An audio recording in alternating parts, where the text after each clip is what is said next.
இந்த செய்தியை உங்களுக்காக வழங்குவது வெட்டிங் ஃபீவர் மேகசின்.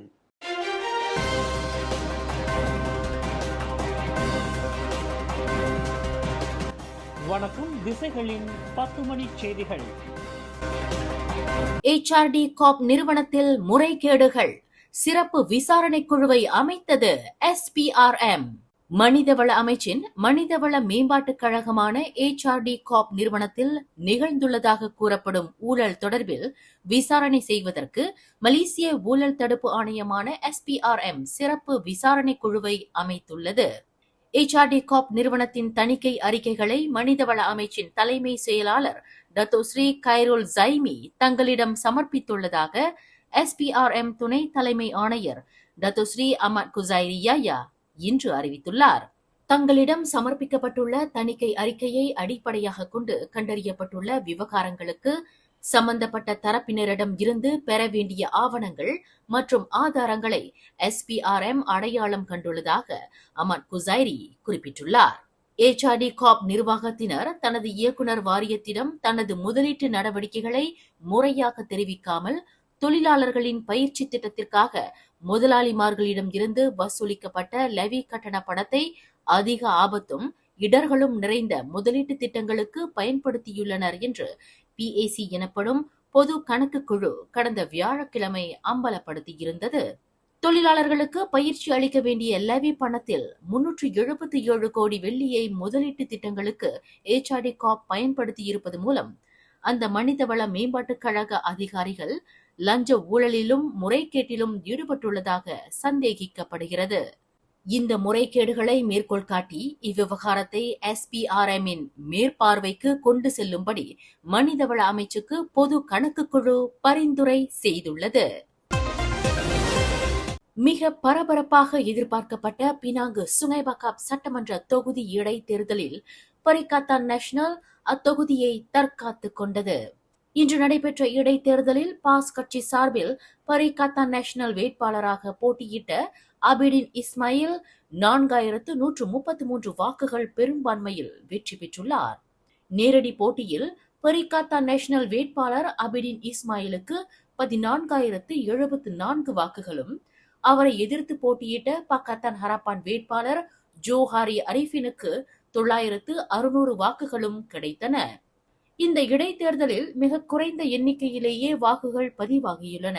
39,279 தகுதி பெற்ற வாக்காளர்களில் 68 விழுக்காட்டினர் மட்டுமே வாக்களித்துள்ளனர்.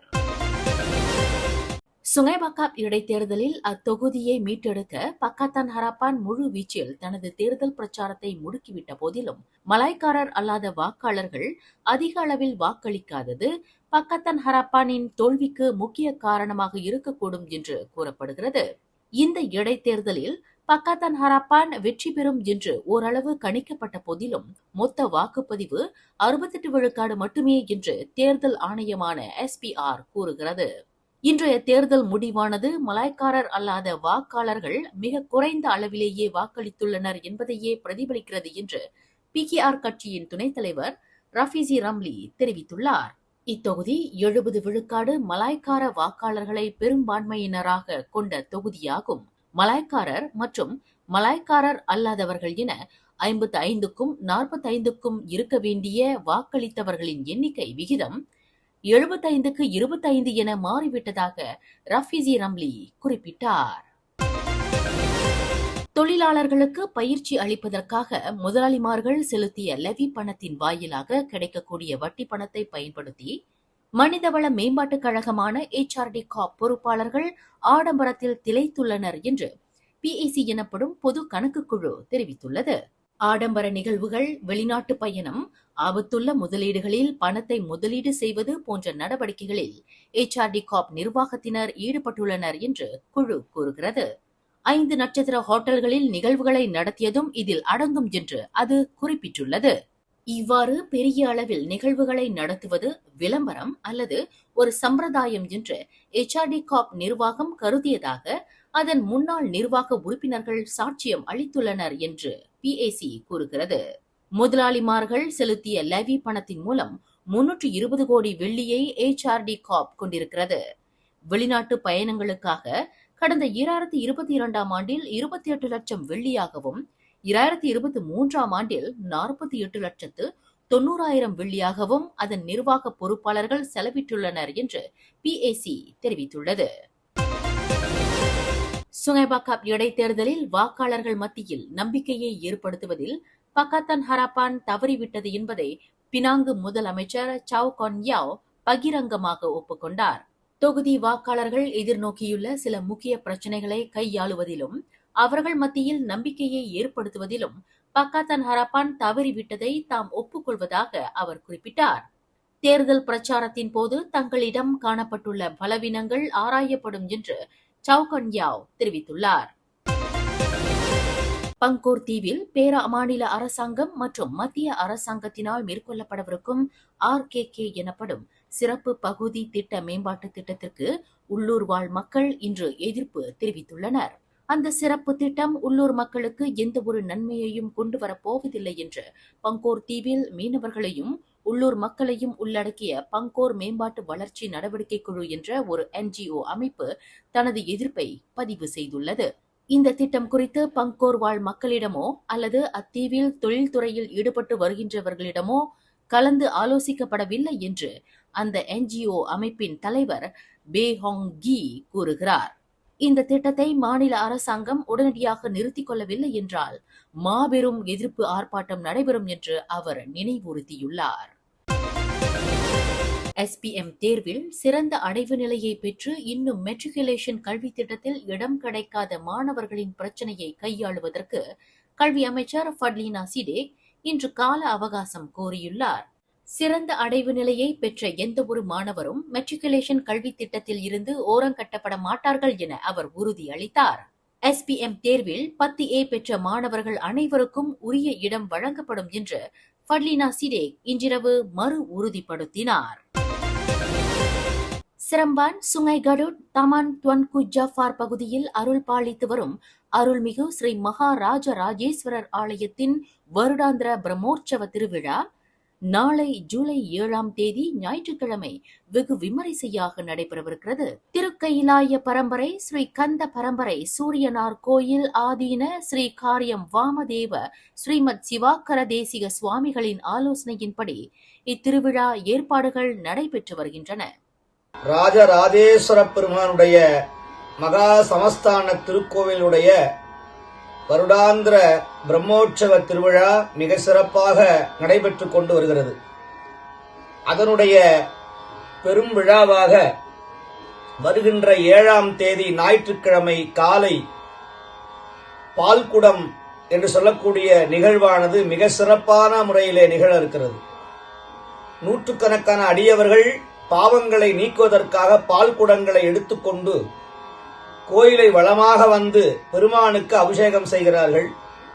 அதனைத் தொடர்ந்து இரவு மாலையிலே பஞ்சமூர்த்தி என்று சொல்லக்கூடிய பஞ்சமூர்த்தி தரிசனம் செய்தால் மறு ஜென்மம் வராது.